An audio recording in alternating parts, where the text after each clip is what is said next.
हरे कृष्ण सर्वांना. स्वागत आहे सर्वांचे. आज आपण 8वा अध्याय बघणार आहोत. तर आपण आधी आपलं मंगलाचरणच म्हणूया. ओम अज्ञानतिमिरांधस्य ज्ञानांजन शलाकया चक्षुरुन्मीलितं येन तस्मै श्री गुरवे नमः. श्री चैतन्य मनोभीष्टं स्थापितं येन भूतले स्वयं रूप कदा मह्यं ददाति स्वपदान्तिकं. वन्देऽहं श्रीगुरो श्रीयुतपदकमलं श्रीगुरून् वैष्णवांच श्रीरूपं साग्रजातं सहगण रघुनाथान्वितं तं सजीवं साद्वैतं सावधूतं परिजनसहितं कृष्ण चैतन्य देवं श्रीराधा कृष्ण पदान् सहगण ललिता श्री विशाखान्वितांच. हे कृष्ण करुणा सिंधो दीनबंधो जगतपते गोपेश गोपिका कांत राधा कांत नमोस्तुते. तप्त कांचन गौरांगी राधे वृंदावनेश्वरी वृषभानुसुते देवी प्रणमामि हरिप्रिये. नमो विष्णुपदाय कृष्णपृष्ठाय भूतले श्रीमते भक्ति वेदांत स्वामी इति नामिने. नमस्ते सारस्वते देवी गौरवाणी प्रचारिणे निर्विशेष शून्यवादी पाश्चात्य देश तारिणे. जय श्री कृष्ण चैतन्य प्रभु नित्यानंद श्री अद्वैत गदाधर श्रीवासादि गौर भक्त वृंद. हरे कृष्णा कृष्ण कृष्णा हरे हरे हरे राम राम राम हरे हरे. हरे कृष्णा कृष्ण कृष्णा हरे हरे हरे राम राम राम हरे हरे. तर स्वागत आहे तुम्हा सर्वांचं. आपण आपल्या प्रभुपाद स्वामींना प्रणाम करूया. पुन्हा नामानिष्ठ दास प्रभूजी यांनी हा सुंदर उपक्रम केला सुरू, त्यांना प्रणाम करते. अन्वय आमच्या म्हणजे मराठीच्या ग्रुप हेड पूजा माताजी, त्यांना प्रणाम करते. अन्वया माताजी ज्यांनी मला भगवद्गीता शिकवली, त्यांना प्रणाम करते. आमच्या पूर्ण मराठीच्या टीमला प्रणाम करते. आणि तुम्ही ते जे वेळात वेळ काढून इथपर्यंत आलात तर तुम्हालाही प्रणाम करते. तर आपण आजचा हा अक्षर ब्रह्मयोग असं ह्या अध्यायाचं नाव आहे. तर अक्षर म्हणजे काय? अक्षर म्हणजे आधी एकतर तुम्ही म्हणजे आपल्या लक्षात येतं की अरे बापरे, हा हा खूप फास्ट पुढे गेल्या होत्या. इस्कॉन बँगलोरचे राधा गोविंद यांना प्रणाम करूया. तर घ्या माताजी पुढची साईड. प्रभुपाद स्वामींना. तर थांबा आधी की नाही, अक्षर ब्रह्मयोग. तर अक्षर ब्रह्मयोग म्हणजे काय? तर अक्षर म्हणजे ज्याचे क्षय होत नाही असं. आणि ब्रह्म म्हणजे ना वेगवेगळ्या अर्थाने इथे वापरलेलं आहे. ब्रह्म म्हणजे ऍक्च्युली आपण हे ब्रह्मदेव असं वापरतो. आणि बघा, हे आपल्या ब्रह्म म्हणजे भगवत प्राप्तीचे 3 टप्पे आहेत की नाही, त्यातला पण ब्रह्मस्तर असतो एक. भगवंतांना पण परब्रह्म म्हणतात. आत्म्याला पण, काही वेळा आत्म्याला पण म्हणजे जे जीवात्मा असतात त्यांना पण ब्रह्म म्हणतात.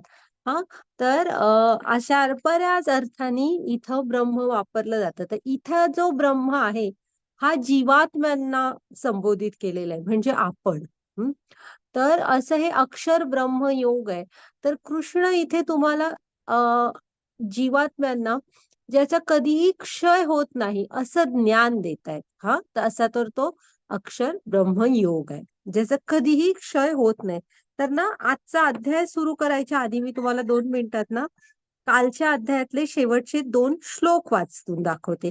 तिथे कृष्ण चर्चा करतायत की तू मृत्यूच्या वेळेस म्हणजे माझ्या शाश्वत धामाची प्राप्ती होऊ शकते, जे मृत्यूच्या वेळेस माझी हे करतात, तर अर्जुनाला इथे प्रश्न आहे, आदिदैव, आदिभौतिक, काय ते आदिदैव, आदी यज्ञ. हे कृष्ण हे काय शब्द वापरतोय? मृत्यूची का वार्ता करतोय कृष्ण? ते 2 श्लोक आणि त्याचं ट्रान्सलेशन जरा ऐका तुम्ही हा. हम्म,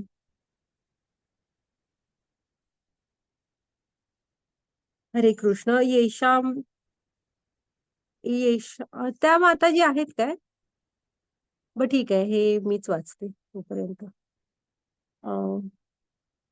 येषाम् तत्त्वगन्तं पापं जानानां पुण्यकर्मणां ते द्वंद्व मोह निर्मुक्ता भजन्ते माम दृढव्रता. ज्यांनी या जन्मी आणि पूर्वजन्मी पुण्य कर्मे केली आहेत आणि ज्यांची पाप कर्मे पूर्णपणे नष्ट झालेत, ते द्वंद्वरूपी मोहातून मुक्त होतात आणि दृढ निश्चय. सॉरी सॉरी, हा नाही आपल्याला वाचायचा एक, पण ठीक आहे, माझ्या सेवेमध्ये युक्त होतात. हरे कृष्ण. हा, तर 29 आणि 30 हे दोन. हा वाचला तो आता 28 होता. हा, जरा, हरे कृष्ण. जरा मरण मोक्षाय माम आश्रित्य यतन्ति ये, ते ब्रह्म तत्विदु कृत्सम अध्यात्मम कर्म च अखिलम. जरा मरणातून मुक्त होण्याकरिता प्रयत्न करणारे बुद्धिमान मनुष्य माझ्या भक्तिमय सेवेद्वारे माझा आश्रय घेतात. वास्तविक ते ब्रह्म आहेत, कारण त्यांना आध्यात्मिक क्रियांचे संपूर्ण ज्ञान असते. हा एक श्लोक. त्याच्यानंतर स अधिभूत अधिदैवम माम स अधियज्ञम च ये विदुः प्रयाण काले अपि च माम ते विदुर्युक्त चेतसा. जे लोक पूर्णपणे मतपरायण होऊन मला भौतिक सृष्टीचा संचालक, देवतांचा नियंत्रक, सर्व यज्ञांचा अधिष्ठाता भगवंत म्हणून जाणतात, ते मृत्यू समयी सुद्धा मला जाणू शकतात. तर असे हे 2 श्लोक आहेत, ज्याचे 7व्या अध्यायाचे शेवटचे. आणि अर्जुन हा शेवटी अर्जुन आहे, तो अतिशय लक्ष देऊन ऐकत होता. काल पण मी म्हटलेलं ना, तत्शृणू म्हणतात कृष्ण, ऐक. तर तो अतिशय लक्ष देऊन ऐकतोय. मग अर्जुनाला प्रश्न पडला की ह्या शब्दांचा अर्थ काय आणि कृष्ण का मृत्यूविषयी बोलतायत? मग अर्जुन, आणि ह्यावरनं आता तुमच्याही लक्षात येणार अर्जुनाच्या प्रश्नावरून, की त्याने काय असा वेदांचा खूप गहिरा अभ्यास वगैरे केला नव्हता. तो एक होता योद्धा आणि दुसरा क्षत्रिय होता. त्याचं काम हे प्रजेचं हे होतं, भरण पोषण वगैरे. म्हणजे तो एक राजा होता. मग त्यामुळे त्याला हे जे आधिदैव, आधिभूत हे शब्द काय आहेत हे कळेना. मग आता ना, आपण त्याच्याशी तशा प्रकारे जोडून घेऊ शकतो. आपण पण गृहस्थ आहोत. आपल्याला पण एवढा काय असा अभ्यास नाहीये आपला. तसा अर्जुनाचा पण नव्हता. तर आता अर्जुनाचे प्रश्न विचारू बघूया आपण हा.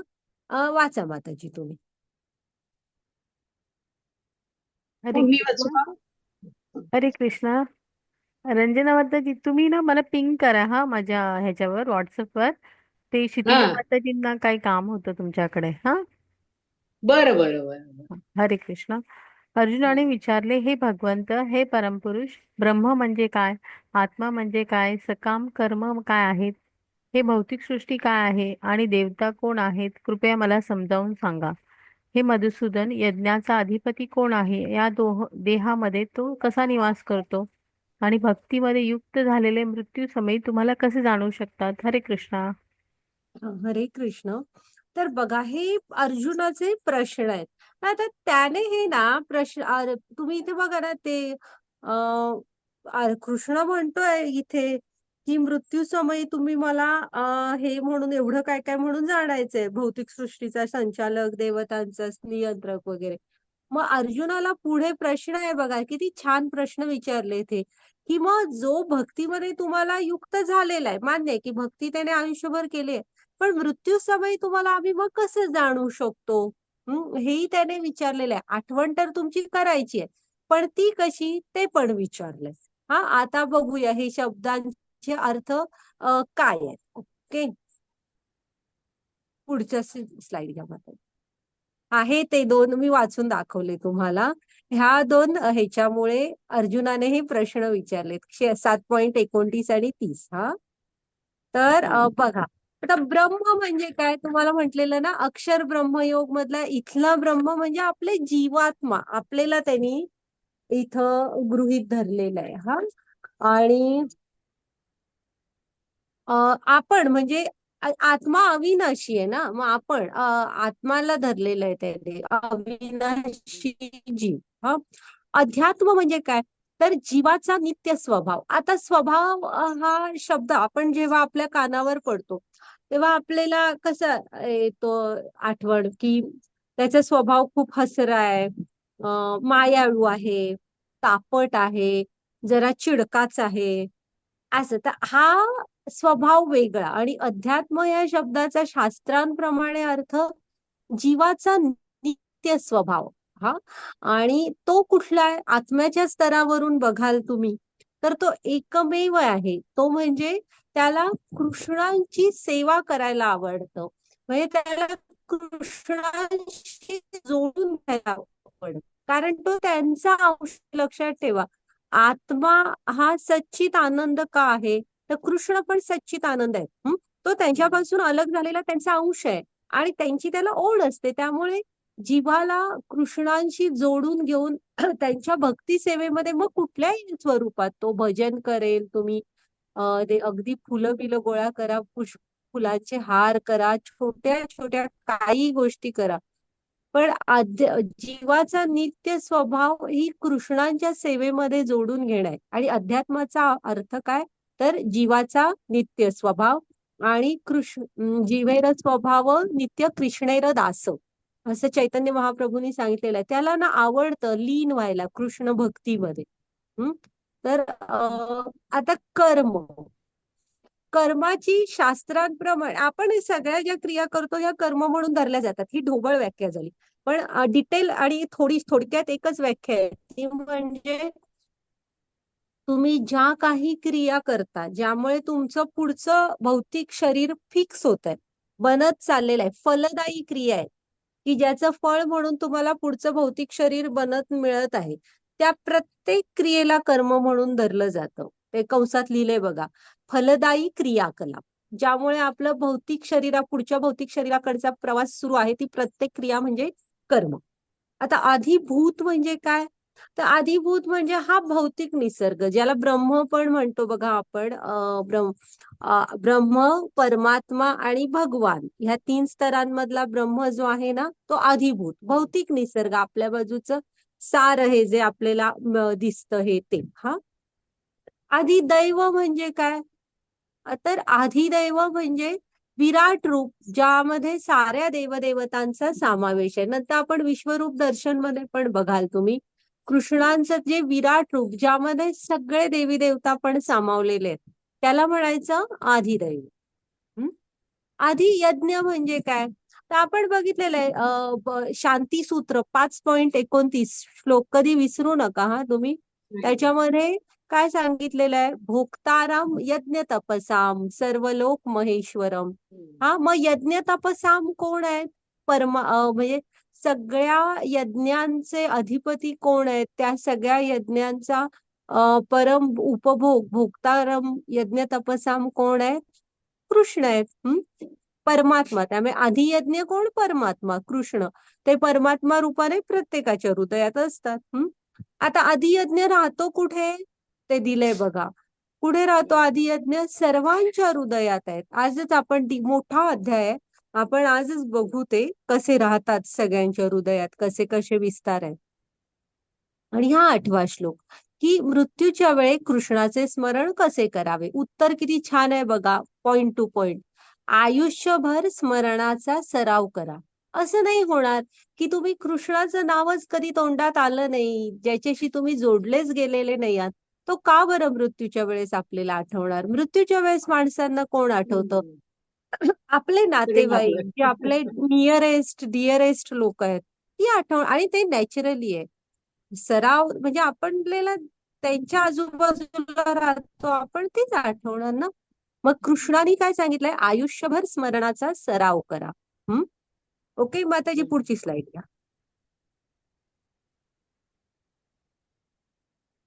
हा, वाचा. हरे कृष्ण. श्री भगवान म्हणाले, अविनाशी दिव्य जीवाला ब्रह्म म्हटले जाते आणि त्याच्या नित्य स्वभावाला अध्यात्म असे म्हणतात. जीवांच्या प्राकृत देहाच्या उत्पत्तीस कारणीभूत असणाऱ्या कार्याला कर्म किंवा सकाम कर्म असे म्हणतात. हरे कृष्णा.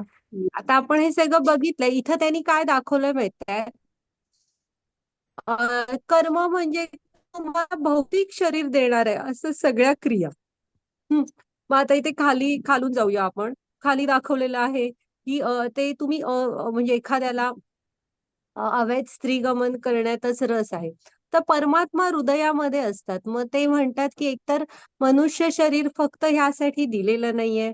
दुसरी गोष्ट म्हणजे उगाच त्रास नको. शेवटी मनुष्य शरीराच्या थोड्या मर्यादा असतात. मर्यादेत राहून तुम्हाला सगळं करावं लागतं. लपून छपून करण्यापेक्षा मग कुत्रा वगैरे असं शरीर देतात की बाबा फ्रीली होऊ दे. मग त्याच्यानंतर काहीही खातोय विचार न करता, जे समोर येतोय खातोय. खाण्यासाठी जीवन मिळालेलं नाहीये, मग पुढचं शरीर डुकराचं मिळेल. तर ते सोपं. असं नाहीये की मनुष्य जन्म उगाच कशाला, हे शरीर त्याच्यासाठी नाहीये. परमात्मा म्हणतात की तुला तेच करायचंय तर मनसोक्तपणे करा. मग त्याच्यानंतर आहे ना काही वरचे स्तर असतात. मग जेव्हा एखादा मनुष्य जर का हे असेल म्हणजे अ, क- कर्मकांड करत असेल, पण कशी, ज्यामध्ये चांगली कर्म सांगितलेली असतात.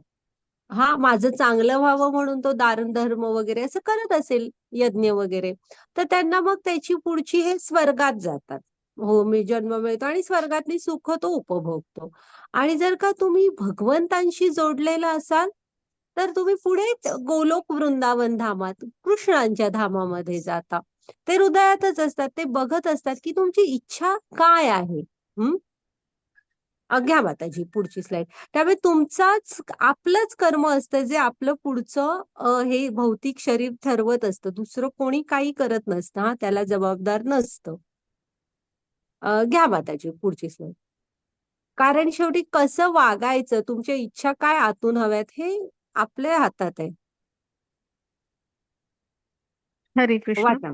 हे देहाभूतांवर निरंतर परिवर्तनशील असणाऱ्या भौतिक प्रकृतीला अधिभूत असे म्हणतात. चंद्र सूर्यासारख्या देवदेवतांचा समावेश असणाऱ्या परमेश्वराच्या विराट रूपाला अधिदैव असे म्हणतात. आणि प्रत्येक देहधारी जीवामध्ये परमात्मा रूपाने मी पुरुषोत्तम भगवान वास करतो आणि मलाच यज्ञाचा अधिष्ठाता असे म्हटले जाते. हरे कृष्णा. हा, तर हे आपण बघितलंय. इथं त्यांनी बघा हे दाखवलंय उदाहरण म्हणून.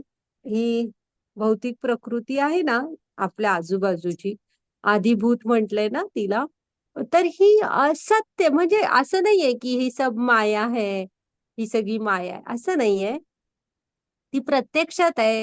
हा, फक्त ती परिवर्तनशील आहे. हे जग सतत बदलतं, चेंजिंग आहे.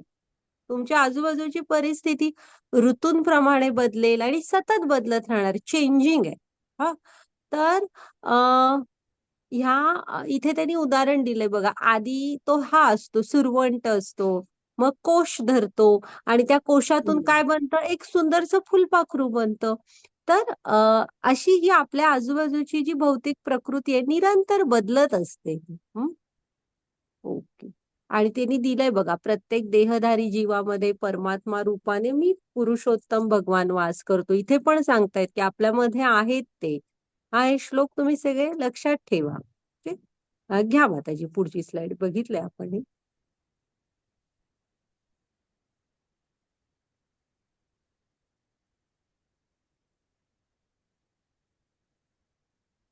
हरे कृष्ण माताजी. 5वा श्लोक माताजी. वाचवा का? हो. अच्छा. हरे कृष्ण. अंतकाले च मामेव स्मरण मुक्त्वा कलेवरम यः प्रयाति स्मद्भावं याति नास्तत्र संशयाः. हरे हरे कृष्णा. कृष्ण.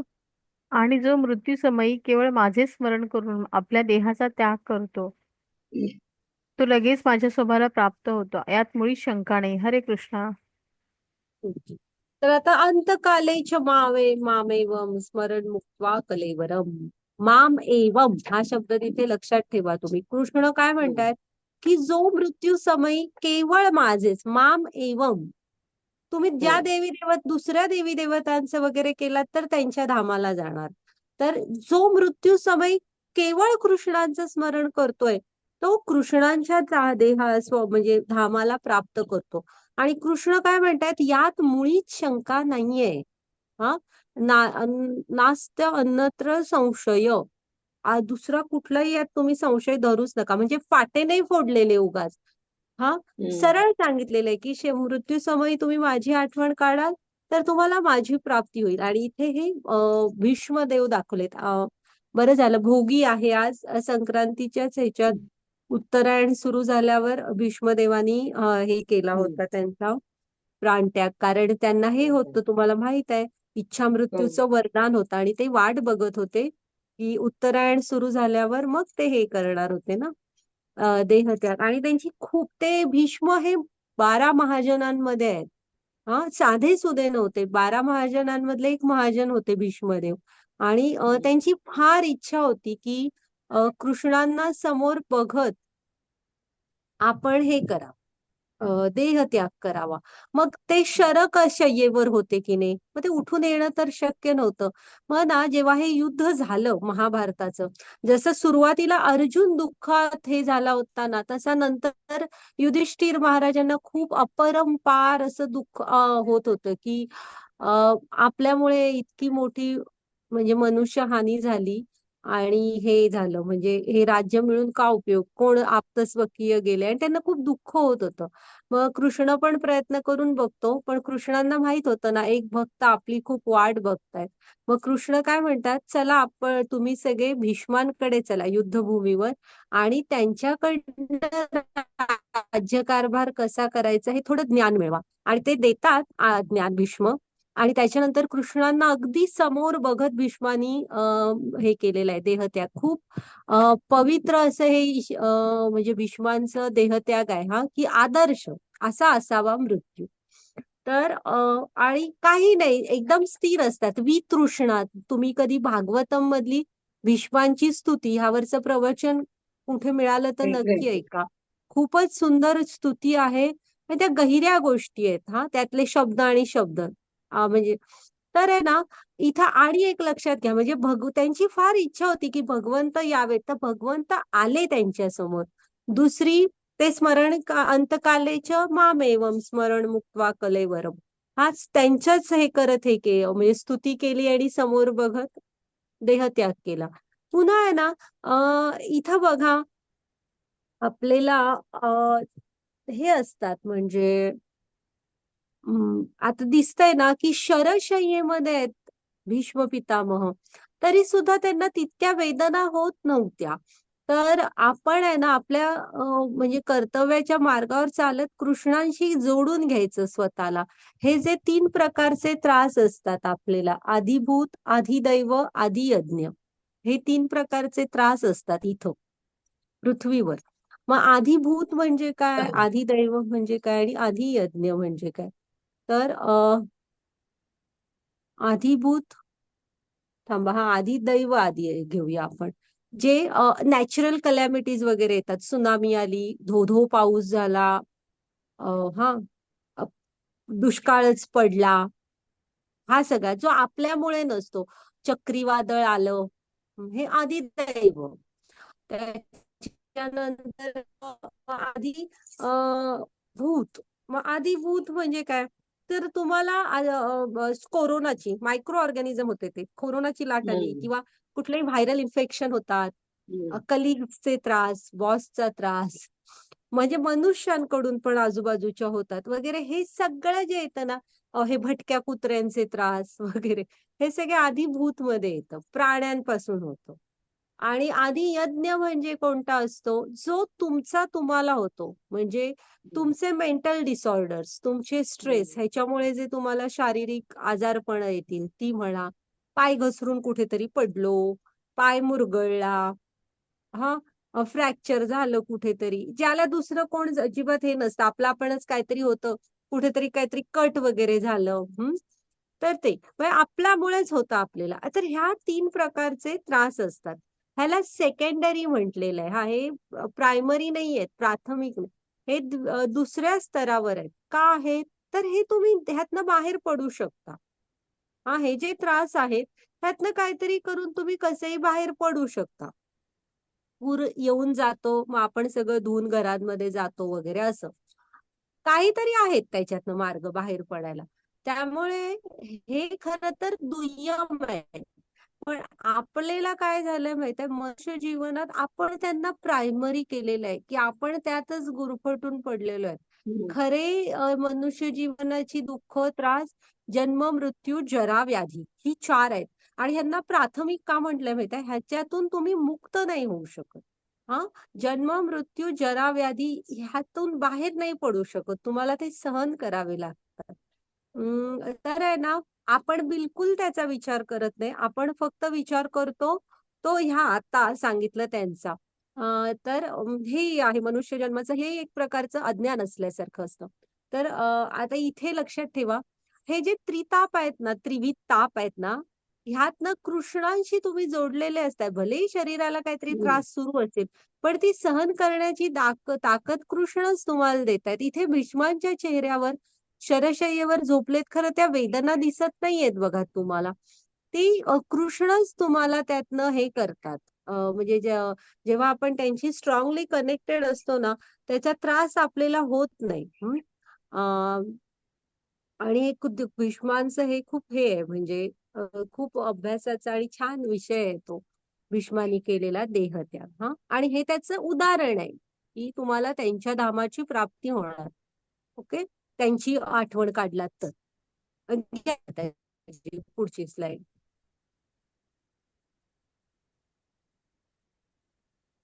इथे अजून एक सांगितलेलं आहे बघा. तुम्हाला वाचता येईल का रंजना हरे माताजी हरे कृष्ण, हा वाचू का मी माताजी? श्लोक? ते जरा स्लाइड हा, बारीक आहे वाचेल. ना, थोडी हा, मोठी मी हो हो, वाचते. म्हणूनच हा, हा मोठे श्लोक वाच. वेगळा आहे म्हणजे. हा, हा, हरे थोडं कृष्ण. मोठं. अहन्यहनी नाही नाही, भूतानि थांबा थांबा. गच्छन्. नाही, रेश्मा माताजी वाचा तुम्ही. हा. गच्छन् यमालां शेषस्तिरन्त्यमच्छन्ति किमात् आश्चर्यं पत परम.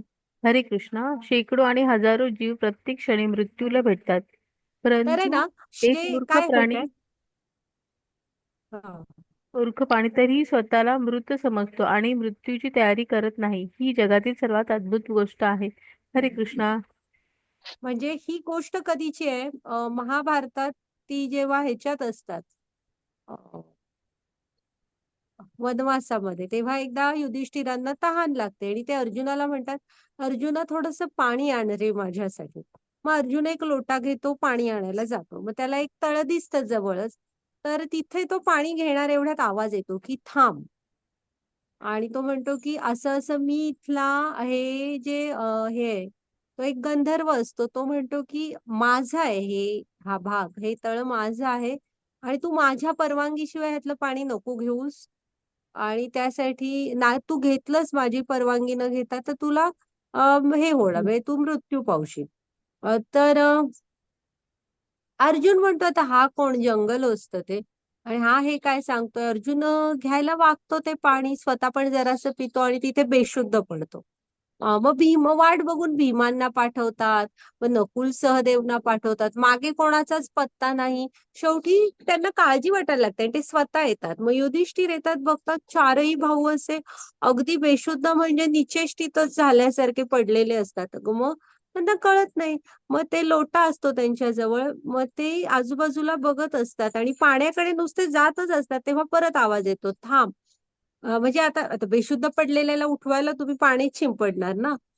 तर बरं. की थांब म्हणतात की तू हे माझं आहे तळ आणि तू माझ्या प्रश्नांची उत्तरं दे, माझ्या परवानगीशिवाय तू हे घेऊ नको पाणी, नाहीतर तुझ्या 4 भावांची त्यामुळे ती अवस्था झाली. तर युधिष्ठिर महाराज म्हणतात, ठीक आहे, मी तुझ्या प्रश्नांची उत्तरं देतो, पण तू माझ्या भावांना हे कर, शुद्धीत आणायला हवं. ते हा म्हणतो तो.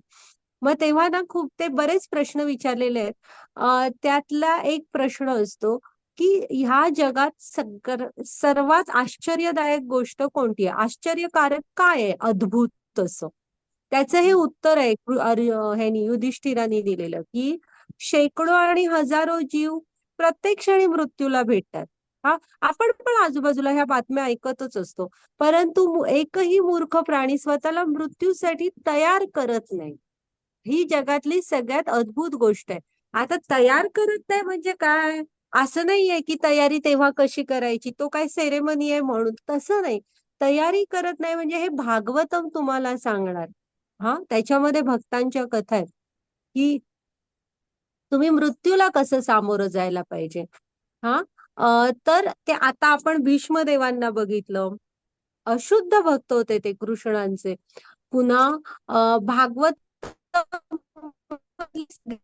ते सगळे शुद्ध भक्त. तुम्ही जीवनभर कृष्णांशी जोडून घ्यायला पाहिजे. अध्यात्म म्हणजे काय बघितलं ना, आत्म्याचा स्वभाव आहे, त्याला आवडतं कृष्णांच्या सेवेत राहायला.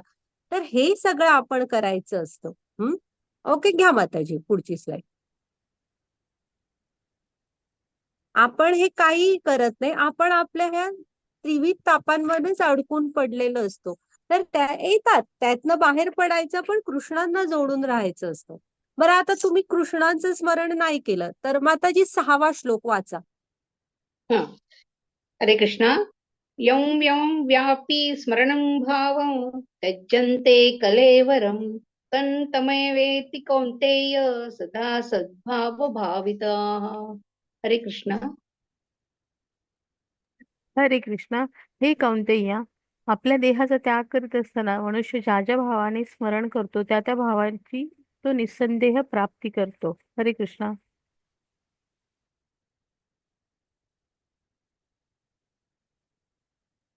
माताजी म्यूट झालेली दिसतायत. सॉरी, हा, येस येस, म्यूट केलं होतं मी. तर हे बघा, हा. आता जर का आपण कृष्णांचं स्मरण नाही करू शकलो, तर कृष्ण काय सांगतायत की तुम्ही माझं नाही केलं तर ज्या कोणाचं स्मरण कराल त्या देहाची तुम्हाला प्राप्ती होणार. हम्म. आता इथं भरत महाराजांची गोष्ट आठवते ना, अगदी व्यवस्थित चाललं होतं, पण एक हरणाचं पिल्लू आयुष्यात आलं आणि भजन कीर्तन ह्या सगळ्यातनं लक्ष उडालं आणि सतत हरणाचा विचार, आणि अगदी मृत्यूची वेळ आली तरी सुद्धा माझ्यानंतर ह्या हरणाचं काय होणार. हरण तेव्हा मोठं झालेलं होतं, सक्षम झालेलं होतं, आणि भगवंत आहेत सगळ्यांची काळजी घ्यायला.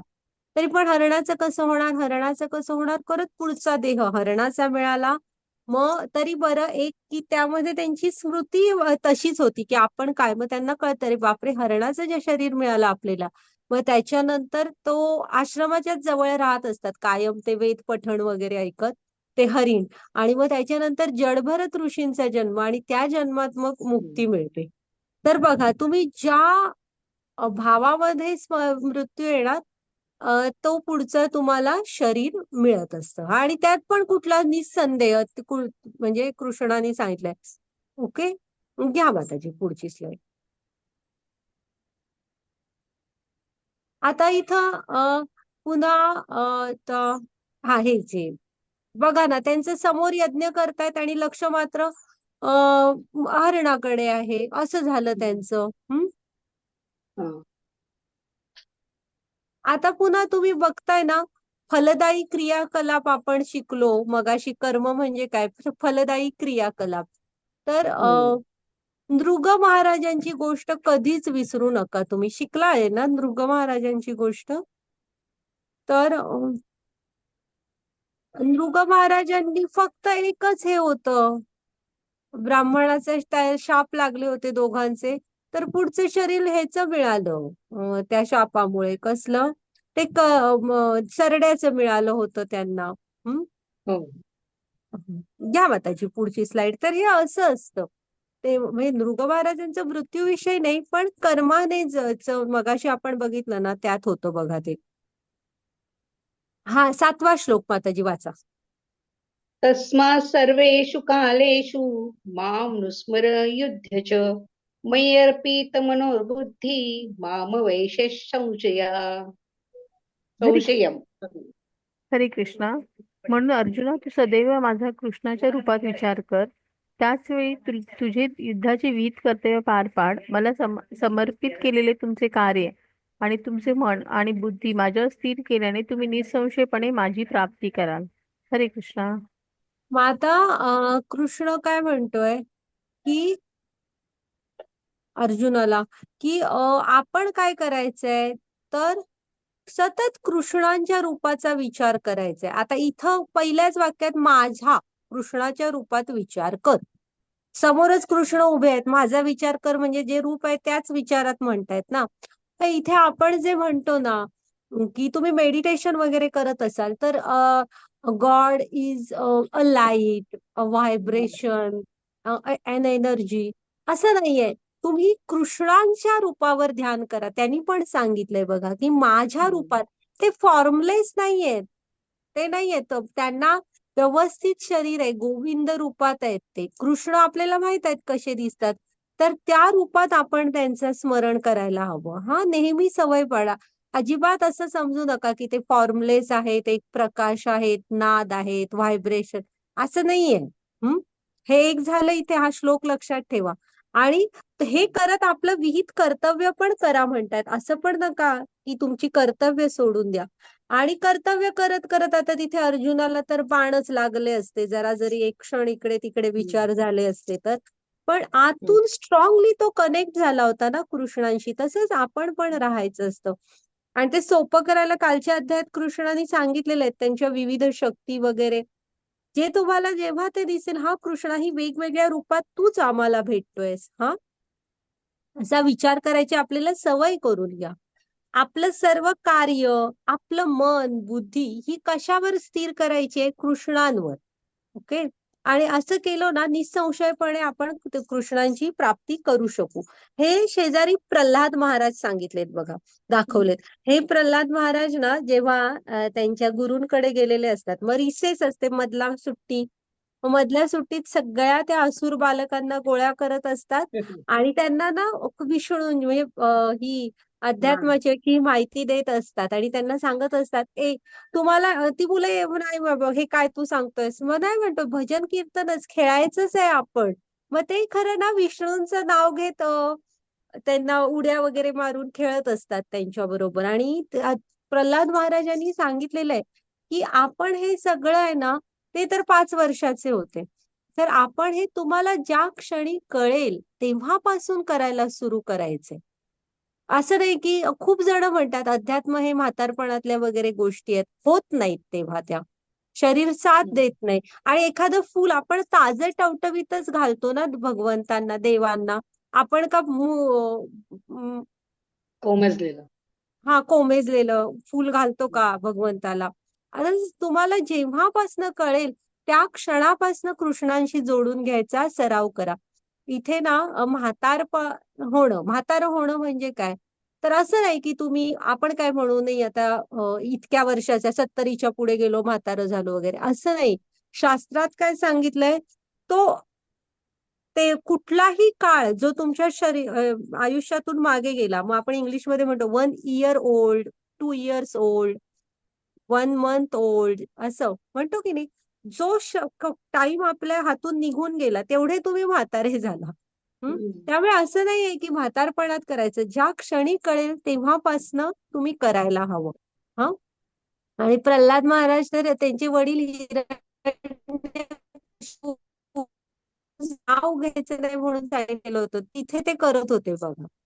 रेंज. आपल्याला तरी बरं आहे म्हणजे परिस्थिती आजूबाजूला. घ्या माताजी पुढची स्लाइड.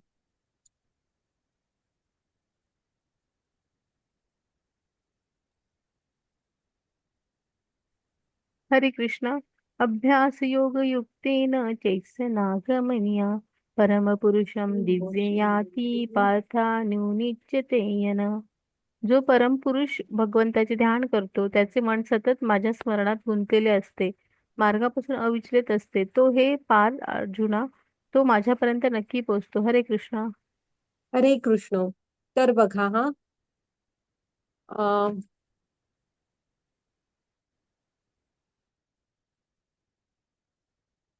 कसं जायचं आहे ना, तेही त्यांनी मार्ग सांगितलेला आहे बघा, की आपण भगवंतांचं ध्यान करायचं, मनात सतत कृष्णांचं स्मरण.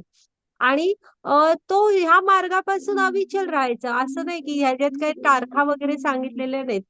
हा अविचल म्हणजे आपण आपला मार्ग वाट चालावी. आपण चालत राहायचं. कृष्णाने सांगितलेलं आहे की तुम्ही नक्की माझ्यापर्यंत येऊन पोचाल. हम्म. फक्त लक्षात ठेवायचं की जो परमपुरुष भगवंतांचे ध्यान करतो. पुन्हा आता हम्म. हा पण श्लोक हा मागच्या ह्याही श्लोकात आता बघा त्यांनी सांगितलेलं आहे की जो परमपुरुष भगवंतांचे ध्यान करतो. इथे पुन्हा म्हणतायत का ते की हा 8वा आहे. हा मगाचा 7वा होता, हा 8वा आहे. की असं म्हणतायत का ते की नाही बाबा तू मला एक लाईटचं असं म्हणजे ब्रह्म म्हणजे प्रकाश म्हणून ध्यान कर. परमपुरुष भगवंतांचे भगवंत कसे आहेत ते आता आपल्याला कळलेलं आहे ना. तर तुम्ही त्या स्वरूपात त्यांचं ध्यान करायचंय. मेडिटेशन करा तुम्ही. करायला कोणी नको म्हटलेलं नाहीये. पण करताना समोर त्यांना आणा. हा आणि मग सतत मनात आपल्याला कृष्णांशी जोडलेलं हवं आपलं मन. हा तर आपण नक्की त्यांच्यापर्यंत पोचू. हे शेजारी अजामिल दाखवलंय. अजामिलची गोष्ट आपण बघणार आहे आज. माताजी घ्या पुढची स्लाइड. हा अजामिळ भागवतम मध्ये गोष्ट येतो. हा अजामिळ जो असतो हो. ना तो वेद संपन्न ब्राह्मण कुटुंबातला असतो काय. आणि वडील खूप आई वडील चांगले असतात त्याचे. आणि त्यांनी त्याला सगळं बालपणापासून व्यवस्थित शिकवलेलं असतं. मग हा जो असतो ना हा वनात जाऊन सकाळी आपल्या वडिलांना लागणारं पूजेसाठीच सगळं आणत असतो. पत्री, फुलं आणि जे काय समिधा वगैरे लागतात ना ते पूजेचं ते सगळं घेऊन येत असतो तो नेहमी. तसाच एक दिवस जातो आणि त्याला ना वनात एक मनुष्य दिसतो, म्लेच्छ असतो. आणि त्याच्याबरोबर एक वेश्या असते आणि त्यांचं त्यांचं चाललेलं असतं.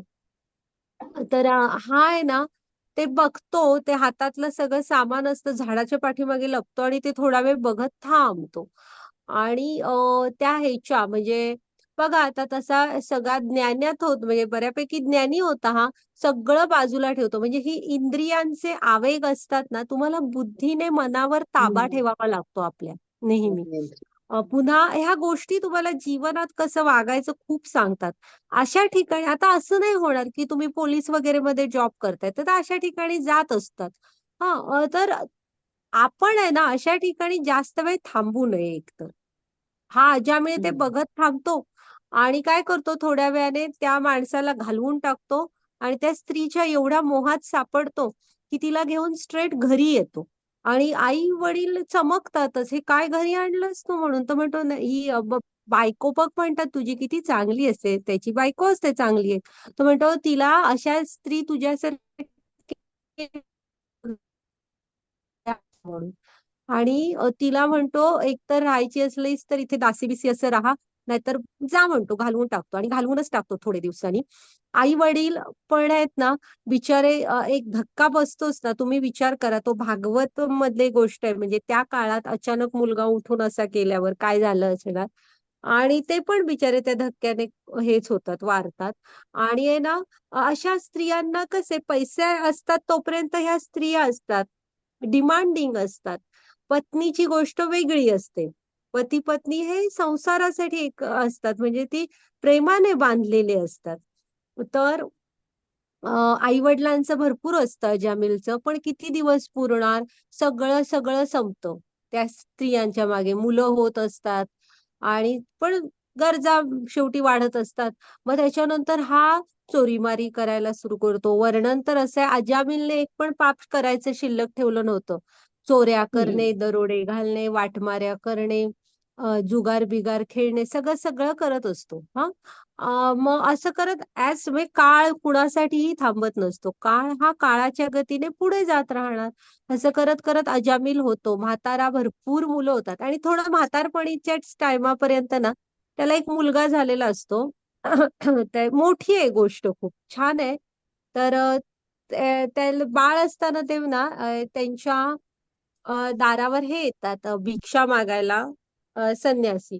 आणि ते त्याच्या पत्नीला बायकोला म्हणजे त्या हिला म्हणतात बायकोला ती आता जी असते तिला की ह्याचं नाव तुम्ही नारायण ठेवा. कुठून कसं काय माहिती कोणाची तरी गुरूंची वगैरे अजामिळाच्या कृपा की ते नाव नारायण ठेवा म्हणतात. आणि हा तसा म्हाताराच होत आलेला असतो त्या टायमात. त्याला त्या मुलाचा लळा लागलेला असतो. मूल काय मोठं होत असतं. पण हा नेहमी त्याला तो आजूबाजूला नसला तरी नारायणा नारायणा म्हणजे त्या शब्दाचा नावाचा त्याला ती लळा लागलेला असतो. आणि तो आहे ना नारायण नारायण सारखा करत असतो. तर आहे ना मग तो म्हणजे असं मृत्यूशय्येवरच पडल्यासारखा अंथरुणात झोपलेला असतो. आणि हे येतात यमदूत त्याला न्यायला. तर हा जोरात ओरडतो, नारायणा. आता अजामिळने हाक मारलेली स्वतःच्या मुलग्याला, आणि नारायणा म्हटल्यावर येतात भगवंतांचे दूत. ते दिसतायत बघा भगवंतांसारखेच हम्म. दिव्य, आणि चांगली तलवार वगैरे घेऊन हातात येतात. मग यमदूत म्हणतात, अरे तुम्ही का ह्याने कुठलं पाप करायचं बाकी नाही ठेवलेलं, तुम्ही का आलात? तर तिथे ना तात्विक चर्चा आहे.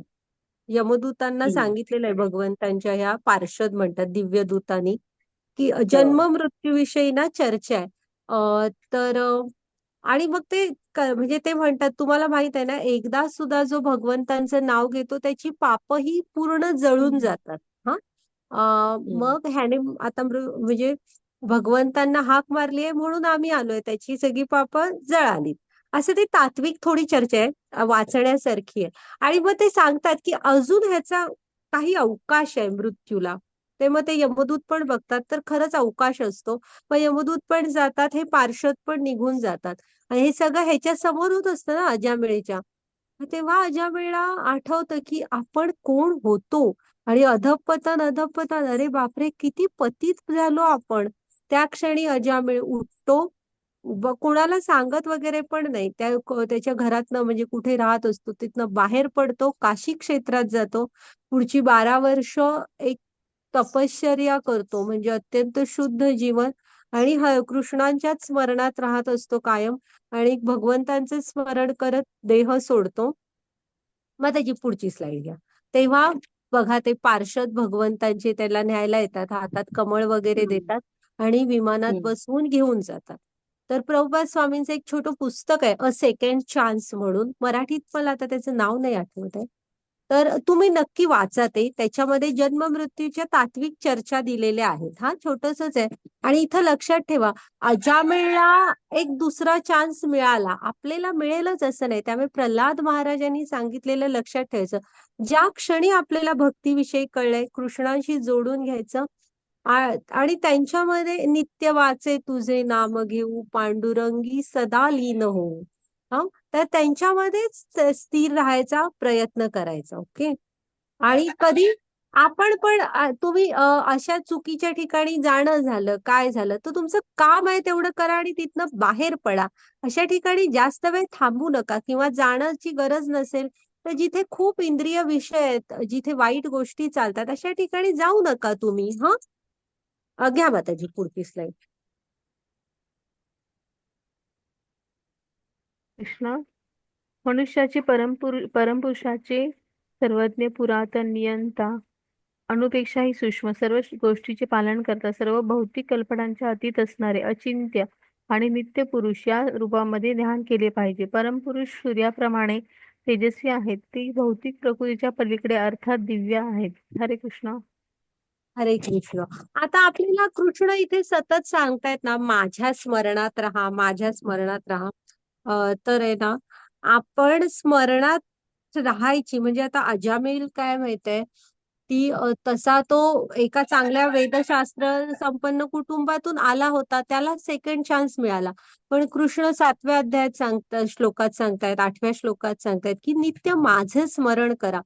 तर ह्या ना थोड्या पायऱ्या असतात, की पहिल्यांदा असते तुमची श्रद्धा. श्रद्धेचं एक बीज आपल्या हृदयामध्ये ना पेरलं जातं, कुठूनही कसंही येतं आपल्या हृदयात. ते जेव्हा येतं ना, तेव्हा आता भगवद्गीतेच्या ह्या क्लासद्वारे असेल किंवा कसंही, मग जेव्हा कृष्णांविषयीची श्रद्धा मनात येते, ते बीज तुमच्या इथे रुजतं. मग आपण काय करतो, भक्तांचा संग करायचा. भक्तांचा संग करताना तसं त्या वातावरणात ते भक्तिबीज फुलत असतं. मग आपण भजन करत असतो. म्हणजे मग तुम्ही जप करा, सगळ्या कुटुंबातल्या आजूबाजूच्या बरोबर बोलून, मंदिरांमध्ये कीर्तन मिळून करा, असं भजन कुठल्याही स्वरूपात करा. हा. युट्यूबवरच्या ऐका वगैरे. मग त्यामुळे आपल्या हृदयातले जे अनर्थ असतात ना, काम, क्रोध, लोभ, मोह, अहंकार, हे असे जे लोभ आहेत, अनर्थ आहेत आपल्या हृदयातले, ते आपल्यापासून निघून जातात. शुद्ध मन होतं आपलं मन. मग आपली असं झालं ना की भगवंतांवर आपली निष्ठा होते. आपण मग दुसरीकडे काय हे एक विचार करत नाही. कृष्णांवर आपली एकनिष्ठ असतो आपण. मग आपल्याला त्या नामामध्ये रुची यायला लागते. सुरुवातीला नुसतंच असतं, परंतु अनर्थ निवृत्ती झाली ना हृदयातनं की मग अ, रुची येते नाम घेताना. म्हणजे मग ते म्हटलंय ना, अमृताहुनी गोड नाम तुझे देवा. हा, मग रुची झाली की भगवंतांमध्येच आपली आसक्ती पण होते. आसक्ती म्हणजे तसा अर्थ घेऊ नका, हा बरोबर. भगवंतांमध्येच आपल्याला आसक्ती होते, बस, बाकी कोण नाही. मग हे खूप वरचे स्तर आहेत. हा, मग भावभक्ती असते आणि मग असते प्रेमभक्ती. तर हे असे हे टप्पे असतात. त्यामुळे ना जेव्हा आपण श्रद्धेपासून सुरू करता, हळूहळू मग ह्या टप्प्यांकडे प्रगती होत असते आणि मग आपल्याला सतत मनात त्यांच्या स्मरणाची सवय होते. हं? तर म्हणजे हा तो प्रवास आहे. कसा होणार तुम्हाला कृष्णांची सतत स्मरण. आणि आता ह्या श्लोकात पण पुन्हा कृष्णांना तुम्ही काय काय म्हणून जाणायचंय ते सांगितलंय बघा. शरण जाणार आहात तुम्ही, तर हे एवढं सगळं म्हणून जाणार. आणि पुन्हा ह्यात परत तेच आहे की तुम्ही त्यांना त्यांच्या हे जे आता स्क्रीनवर दिसतंय ह्या गोविंद रूपात स्मरण करायचंय. त्यांना हे त्यांचं फॉर्म म्हणजे हे त्यांचं स्वरूप आहे, असं आहे. आणि हे सगळ्या शास्त्रांनी वगैरे मान्य केलेलं आहे. कृष्ण हे असे आहेत. तर तुम्हाला जे कोण आवडतील, म्हणजे जसे ज्या स्वरूपात तुम्ही त्यांच्याशी नातं जोडून घ्या आणि ह्या स्वरूपात कृष्णांचं तुम्ही स्मरण करायचंय. हा, आणि ते काय काय आहेत ते जाणून घ्या. सर्वज्ञ आहे, पुरातन आहे, सगळ्याचे नियंत्रण करतायत, अणुपेक्षा सूक्ष्म आहेत, सर्वांचे पालन पोषण करतायत, भौतिक कल्पनांच्या अतीत आहेत. भौतिक कल्पनांनी तुम्ही त्यांना पूर्णपणे मांडू नाही शकत. अचिंत्य आहेत, नित्य आहेत. अशा ह्याच्यात त्यांचं ध्यान करायचंय. हा, ते सूर्यासारखे तेजस्वी आहेत आणि दिव्य आहेत. ते घ्या माताजी पुढचे स्टेप.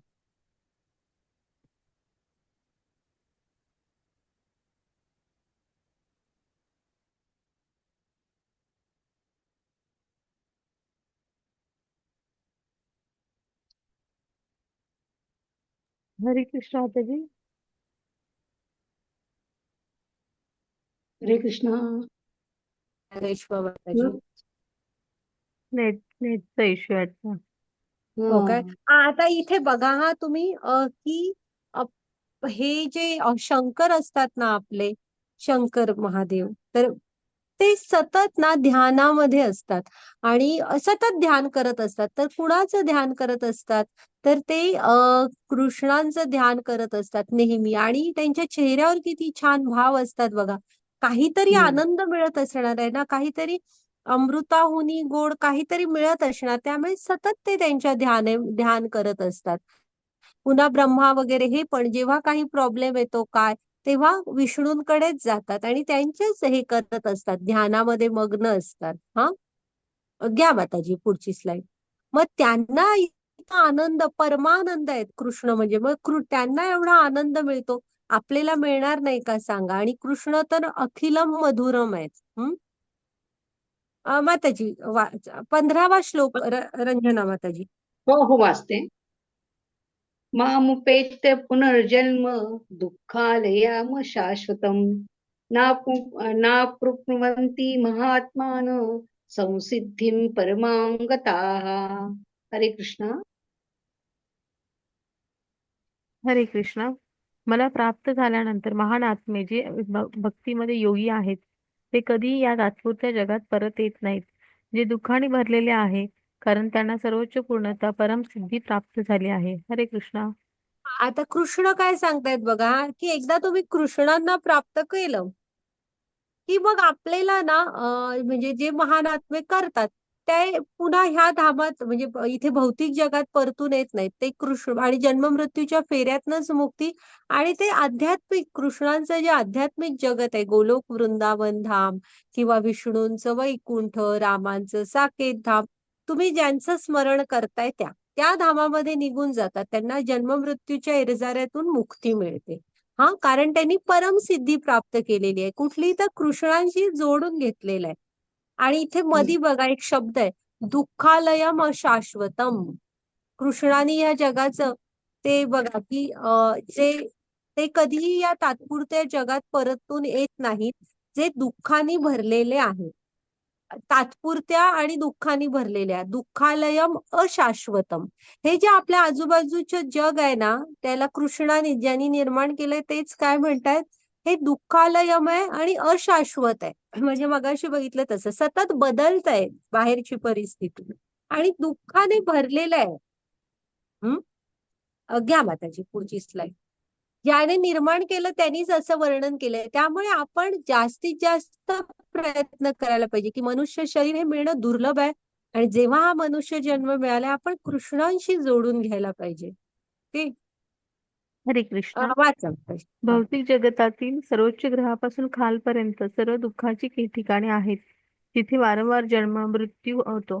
परंतु हे कुंतीच्या पुत्रा, जो माझ्या निवासस्थानी पोहोचतो तो पुन्हा जन्म घेत नाही. हरे कृष्णा. हा परत म्हणजे बघा की इथे तेच सांगितलंय की फक्त पृथ्वी आहे असं पण समजू नका. हा आता आपण बघूया आपलं हे ब्रह्मांडाची रचना.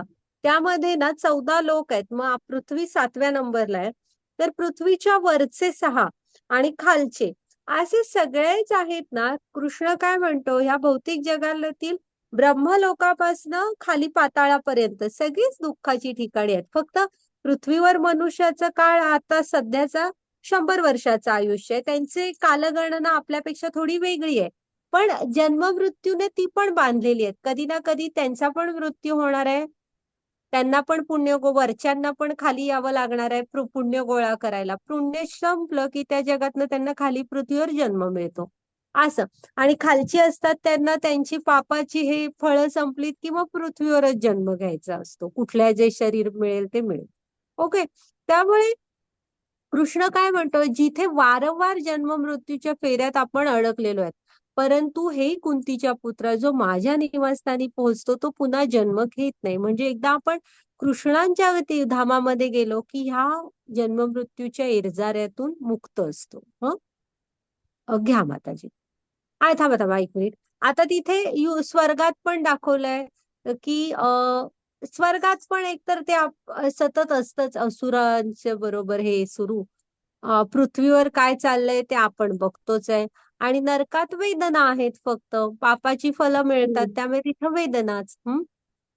त्यामुळे कृष्ण म्हणतो की ही नित्य राहायचं ठिकाण नाहीये ही जग. म्हणजे तुम्ही माझ्याकडे यायचा प्रयत्न करा. म्हणून तर एवढं आईसारखं डिटेल सांगतायत की या म्हणून. घ्या माताजी पुढची स्लाइड. हरे हे कृष्ण. वाचा फक्त. मानवी गणनेनुसार ब्रह्मदेवाचा एक दिवसाचा कालावधी म्हणजे 1000 युगे एकत्र केली जातात आणि त्यांच्या रात्रीचा कालावधी देखील असाच आहे. जेव्हा ब्रह्माचा दिवस प्रकट होतो तेव्हा ही जीवसृष्टी अस्तित्वात येते आणि ब्रह्माच्या रात्रीच्या आगमनाने ती सर्व नष्ट होतात. पुन्हा पुन्हा तो दिवस येतो आणि हा प्राणी यजमान सक्रिय असतो आणि हे पार पुन्हा रात्र पडते आणि ते असह्यपणे विरघळतात. हरे कृष्णा. म्हणजे हे जे चक्र आहे ना हे सुरूच असतं, थांबत नाही कधी. ह्यात आपण कायमचे अडकून पडलेलो असतो. ते हा अव्याहत सुरू असणारं चक्र आहे. मग आपण आपल्याला कृष्णांशी जोडून आपण कृष्णांच्या कडे जाण्याचा विचार करायला हवा. हे सुरूच राहणार. हे जगच असंच आहे. बनवलंय त्यानेच त्याचं वर्णन असं केलेलं आहे. घ्या माताजी पुढची स्लाइड.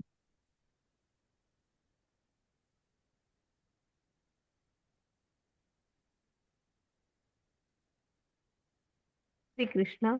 याहून अन्य एक अव्यक्त प्रकृती आहे, जी या व्यक्त आणि अव्यक्त जड पदार्थाच्याही पलीकडे आणि सनातन आहे. ती परा आणि अविनाशी आहे. संपूर्ण जगतात जरी प्रलय झाला तरी ती प्रकृती नष्ट होत नाही. हरे कृष्णा. म्हणजे हे भगवंतांचं धाम आहे, ते नित्य धाम आहे. प्रलय वगैरे इकडे झाला तरी ते नेहमी असतात, ती नित्य आहेत. आणि ती कशी आहेत बघा, किती छान आहे तिथलं सगळं. आणि तिथे दिसत आहेत बघा तुम्हाला वेगवेगळे देवी देवता पण गेलेले आहेत. तर अतिशय सुंदर असं धाम आहे ते. तर हे कृष्ण त्यांच्या धामाची माहिती दिलेली आहे. कसं आहे बघा ते. आणि ते परा आहे. घ्या मग त्याची पुढची स्लाइड.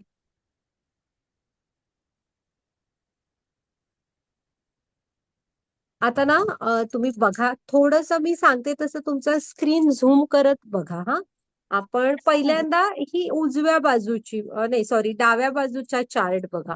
वरती हे गुलाबी कमळ दिसतंय ना, डाव्या बाजूचा चार्ट, हा ह्याला गोलोक वृंदावन चार्ट म्हणतात हा.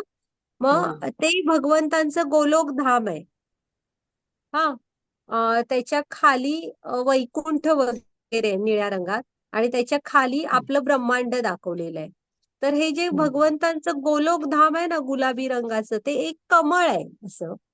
मग त्याचे खूप असतात, 4 त्याला एंट्री असतात, आणि पाकळ्या, प्रत्येक पाकळ्यांमध्ये कोण असणार. तर ते गोलोक वृंदावन धाम आहे ना, प्रचंड मोठं आहे. तर त्याच्या सेंटरला कृष्ण असतात गोविंद रूपामध्ये हा.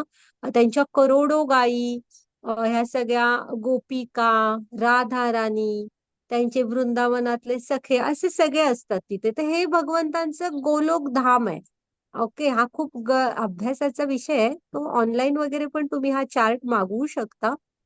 मग आपण आहे ना, हे झालं गोलोक धाम. आता तुम्ही उजव्या बाजूची ही स्लाइड बघा, ज्याच्यामध्ये गोलोक धाम दाखवलंय, आणि खाली जे काळं आहे ना, काळं हे दिसतंय का, 7 लेयर वगैरे असणार आहे, हे ब्रह्मांड दाखवलंय त्यांनी. मग आता गोलोक धामामध्ये तुमच्या लक्षात आलं, गोविंद रूपात राधा कृष्ण हे सगळे आहेत.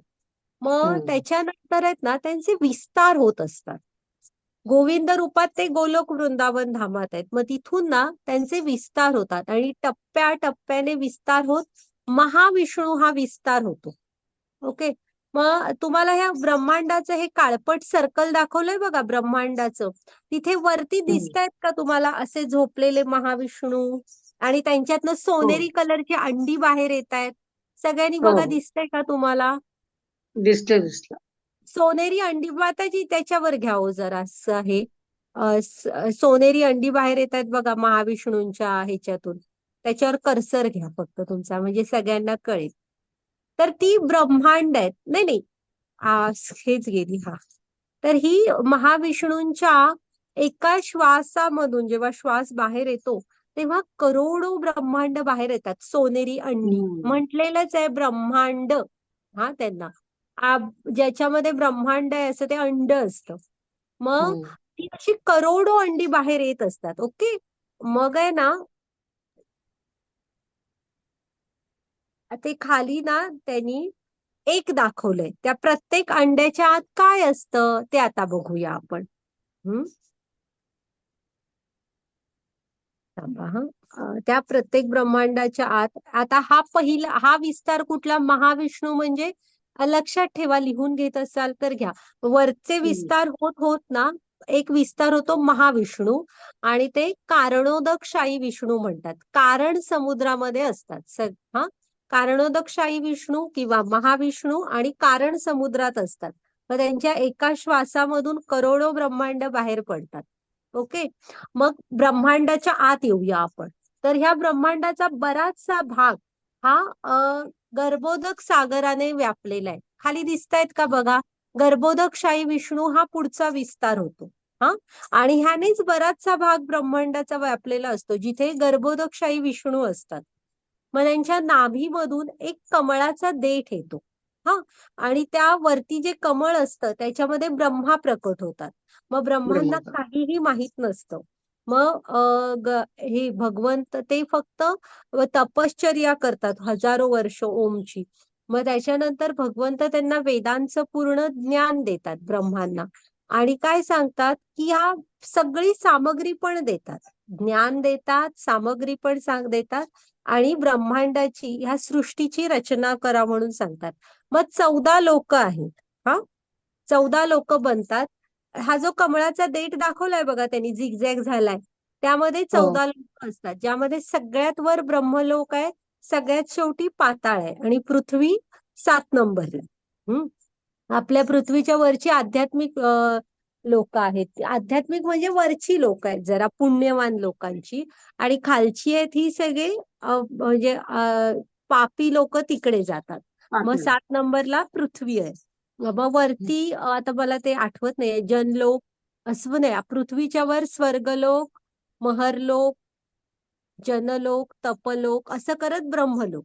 आणि खाली अतल, वितल, सुतल, तलातल असं करत पाताळ अशी ही रचना आहे हा 14 लोकांची. आलं लक्षात तुमच्या? हो. ज्याचा कृष्णांच्या म्हणजे गर्भोदकशाही विष्णूंच्या नाभीमधून, बेंबीमधून तो कमळाचा देठ आलेला असतो आणि त्यामध्येच आहोत आपण सगळे. सगळ्यात वर ब्रह्मलोक झालं. मग इथे गर्भोदकशाही विष्णू असतात आतमध्ये ब्रह्मांडाच्या, आणि त्यांनी ब्रह्मांना ज्ञान दिलं आणि सगळं दिलेलं असतं हा, सामग्री जे सृष्टी बनवायला लागणार आहे ती. बघा ते म्हणजे सगळ्याचे भरण पोषण करणारे आहेत. मग त्याच्यानंतर आहे ना, झाली सृष्टी तर निर्माण झाली, सगळं लागणारं साहित्य दिलं गर्भोदकशाही विष्णूनी. हा दुसरं. आता ना त्याच्यानंतर परत ते अं हे होतं म्हणजे तिसरा विस्तार काय, तर क्षीरोदकशाही विष्णू. तर क्षीरोदकशाही विष्णू हे श्वेतदीप नावाच्या त्यांच्या धामात असतात. हा, ते पण बरंच मोठा ब्रह्मांडातला भाग त्याने व्यापलेला असतो. मग क्षीरोदकशाही विष्णू चेतना रूपाने चराचरामध्ये सामावलेले आहेत. आपल्या ब्रह्मांडामध्ये ना चेतना जी आहे, चेतना रूपाने चराचरामध्ये, अणुमध्ये पण आहेत. इवन भागवतम मध्ये लिहिलेलं आहे की 2 अणूंच्या मधली जी गॅप आहे तिथे पण तुम्हाला क्षीरोदकशाही विष्णू सापडणार. हा, म्हणजे चेतना रूपाने. आणि प्रत्येक सजीवाच्या हृदयामध्ये परमात्मा रूपाने, म्हणजे चतुर्भुज नारायण रूपात इथले जे म्हणून सजीव आहेत त्या साऱ्या सजीवांच्या हृदयात आहेत. म्हणजे कोणालाही एकटं सोडलेलं नाही, कधीच सोडत नाहीत एकटे. तर आता फक्त लक्षात ठेवा 3 टप्पे. पहिल्यांदा म्हणजे विस्तार होत होत महाविष्णू किंवा कारणोदकशाही विष्णू त्यांच्या श्वासातून ब्रह्मांड बाहेर पडतात. मग प्रत्येक ब्रह्मांडात गर्भोदकशाही विष्णू म्हणून असतात, जे गर्भोदक सागरात असतात. मग त्याच्यानंतर ब्रह्मांना सृष्टी निर्माण वगैरे करायला सांगतात 14 लोकांची. हे म्हणजे सृष्टी तर झाली, मग क्षीरोदकशाही विष्णू हा विस्तार होतो आणि ते चेतना रूपाने चराचरामध्ये असतात आणि परमात्मा रूपाने प्रत्येक सजीवाच्या हृदयात, आत्म्याच्या शेजारीच. आणि हे झालं. आता हे टप्पे झाले हा 3, की मग आपण आता तुम्हाला 7 आवरण दिसत आहेत का ह्या ब्रह्मांडाला? तुम्ही झूम करा हा काळं ब्रह्मांड थोडस. तर 7 आवरणं दिसत आहेत. ती असतात पृथ्वी, अग्नी, जल, वायू, आकाश, अहंकार आणि महत्तत्व. अशी ही 7 आवरणं असतात. ह्याच्या बाहेर पडून आपला प्रवास पुढे भगवंतांकडे असतो, हा गोलोकधामाकडे. तर आत्म्याला अतिशय कठीण आहे ही आवरणं भेदणं. मग आता हे स्क्रीन थोडा छोटा आहे, पण ही जी आवरणांची नावं दिली आहेत बघा, इकडनं एक अशी दोरी दाखवली आहे तिकडे जाणारी. जरी तुम्ही ही आवरणं भेदलात ना, तरी तिकडे दुर्गा माता म्हणजे माता भवानी, पार्वती बसलेल्या असतात. त्या हे करत असतात तुमच्या, बघत असतात की तुम्ही काही केली आहे का भजन भक्ती वगैरे. जरी 7 आवरणं भेदलात त्या म्हणजे इथल्या ऍडमिनिस्ट्रेटिव्ह हेड कोण आहेत, इथं देवी जगत म्हणून लिहिलंय बघा, हे देवी धाम आहे. साईडला इथल्या ऍडमिनिस्ट्रेटिव्ह हेड आहेत माता भवानी, त्या देवी धाम म्हटलेलं आहे. त्यामुळे त्या बघत असतात तुम्ही काही केलंय का भजन भक्ती वगैरे कृष्णांची, तर तुम्हाला वर तिकडे सोडणार नाही, तर परत इकडे खाली पाठवून देतात. हा, जे तुमचं मग कर्म असतं त्याप्रमाणे. पण हरे कृष्ण नामाचा जर का तुम्ही नाम जप करत असाल, तर मग तुम्हाला तिथून बाहेर जाता येतं. ती एक दोरी असते बाहेर जायला. भजन भक्तीमध्ये जे असतात ते पुढे जाऊ शकतात. हा, तर तिथंच पुढं भगवंतांचं हे असतं. म्हणजे तुम्ही हे जे आपलं गोलोक वृंदावन धाम आहे ना, पहिल्या चार्ट मध्ये दाखवलंय बघा, तिथेच वरती इथे जे असतात ब्रह्मांडाच्या बाहेर असतात ते शंकर पार्वती, त्यांचं कैलाश असं असतं. हा, पुन्हा शंकरांचं जे सदाशिव लोक आहे ते गोलोक वृंदावन धामाच्या तिकडे वरती जवळच भगवंत म्हणजे शंकरांचं सदाशिव लोक आहे. पुन्हा गोलोक वृंदावनाच्याच तिकडे लांब आपल्यापासून खूप तिकडे रामांचं साकेत धाम आहे. तर अशी ही ब्रह्मांडाची रचना आहे. पण आता बऱ्यापैकी तर तुम्हाला अंदाज आला ना कशी आहे रचना ती. ओके. आणि हरे कृष्ण नामाची ही जी दोरी आहे आणि जे आपण कृष्णांची सेवा करतो, तो एकमेव मार्ग आहे तुम्हाला ह्यातनं बाहेर पडायचं ह्या ब्रह्मांडांमधून, नाही तर सोपं नाहीये ते बाहेर पडणं. आणि तिथे देवी भवानी आपले म्हणजे ते चेक करायला बसलेले आहेत तुम्ही काय केलंय की नाही. ओके, चालेल. हा, आता आपण पुढची स्लाइड घेऊया. जरा तुम्ही रेकॉर्डिंग मध्ये ऐका, जरा झूम करून नंतर पीडीएफ मध्ये बघा. तो गहिरा विषय आहे. हा, पण अंदाज आला ना, लक्षात ठेवा. महाविष्णू किंवा कारणोदकशाही विष्णू, मग त्याच्यानंतर गर्भोदकशाही विष्णू आणि मग क्षीरोदकशाही विष्णू. चतुर्भुज नारायण रूपात प्रत्येकाच्या हृदयामध्ये आणि चेतना रूपाने चराचरामध्ये असतात. ओके, घ्या माताजी. घेतली का पुढची स्लाइड? तर हे गोलोक वृंदावन धाम आहे बघा त्यांचं, कसं आहे बघा. हो. हम्म घ्या. नित्य आहे आणि अतिशय रमणीय असं आहे, सुंदर. हा, मित्रांबरोबर बघा तिथे लोणी चोरायला गेलेत. इकडे गायींवर कृष्णांचं ते गोपाल आहेत. गोचा अर्थ दोन नाही तीन आहेत साधारण. पृथ्वी एक येतो, गाय एक येते आणि आपली इंद्रिय असं पण येतं. तर गायीवर कृष्णांचं अतिशय प्रेम आहे. तुम्हाला पण कधी जमलं तर गो सेवा करायचा प्रयत्न करा. हा, आणि गाय ही वात्सल्याचं स्वरूप आहे. म्हणजे गायी एवढं प्रेम कोणही देऊ शकत नाही. हा, सगळ्यात टॉपमोस्ट आहे प्रेम देण्यात गाय.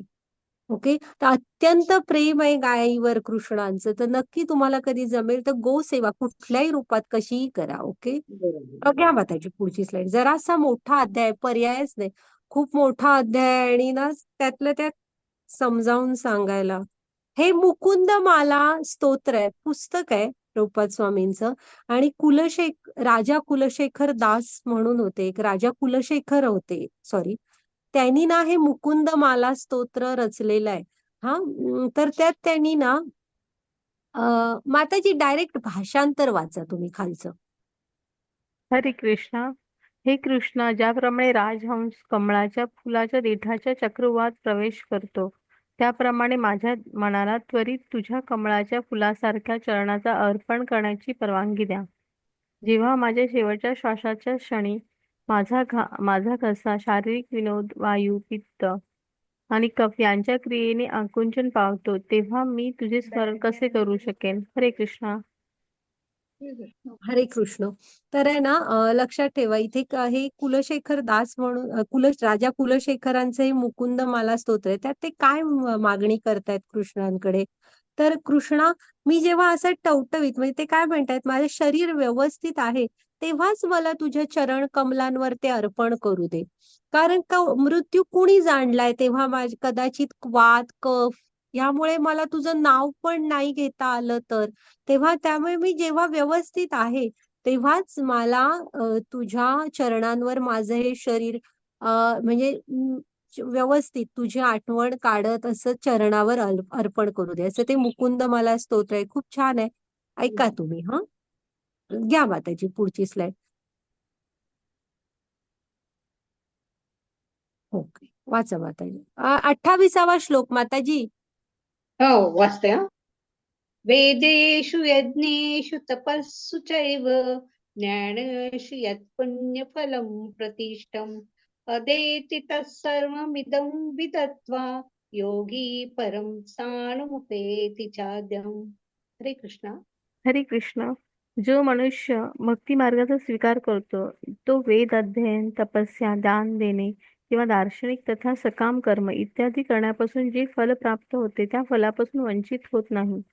केवळ भक्तिपूर्ण सेवा केल्याने त्याला हे सर्व प्राप्त होते आणि अखेरीस त्याला परम शाश्वत धामाची प्राप्ती होते. हरे कृष्णा.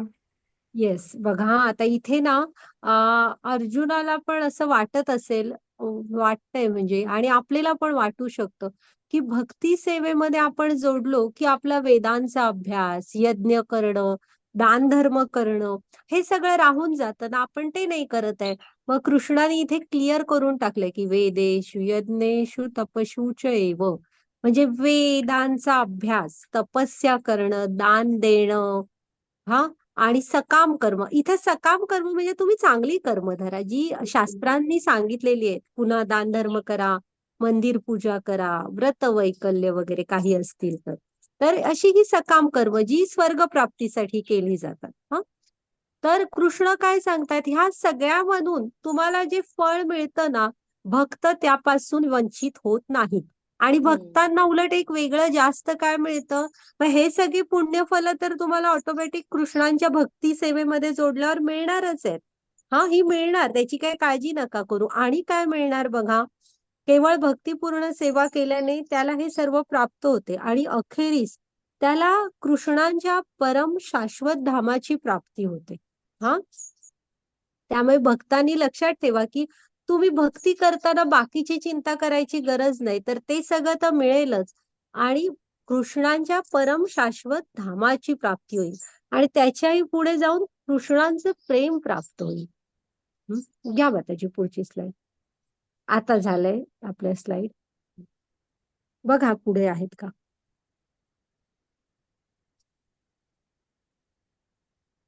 हा, तर आपण काय काय बघितलं बघा. अर्जुनाने हे प्रश्न विचारले.